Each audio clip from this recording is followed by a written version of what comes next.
Hi guys, I hope আপনারা ভালো আছেন। আলহামদুলিল্লাহ আমিও ভালো আছি। বানিয়াচং-এর কে কে এই জায়গাটা চিনেন অবশ্যই জানাবেন। আজ আবার চান্দুকে নিয়ে চলে গেছিলাম পশু হাসপাতাল, কারণ কালকে ডাক্তার ছিল না। আজ ডাক্তার চান্দুকে দেখে কিছু ওষুধ দিয়ে দিচ্ছে, আশা করি কমে যাবে তার অসুস্থতা। তো এখন চলে যাচ্ছি আমরা সাগরদিঘির পার।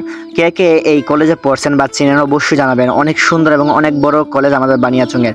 তো অবশেষে আমরা চলে আসলাম আমাদের সাগরদিঘিতে। আসার পর অনেক সুন্দর একটা ভিউ পাইছি আলহামদুলিল্লাহ। আরেক শিল্পী গান গাইতেছে, দাঁড়ান শুনে। যাও রে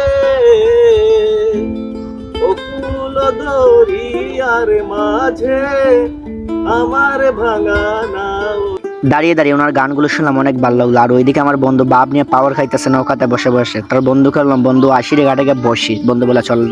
তখন অনেক সময় বসলাম, বসার পর বাসার দিকে রওনা দিলাম। তারপর দেখলাম এই জায়গার মধ্যে কাজ চলতেছে। তারপর বন্ধুরা বলতেছে, বন্ধু কেমন লাগলো? বন্ধু বলে অনেক ভালো। আচ্ছা, কে কে এই স্কুলটা চিনেন অবশ্যই জানাবেন। তো বলবেন তো এই স্কুলটার নাম কি এবং কে কে এখানে পড়ছেন কিংবা ভবিষ্যতে ভর্তি হওয়ার প্ল্যান আছে।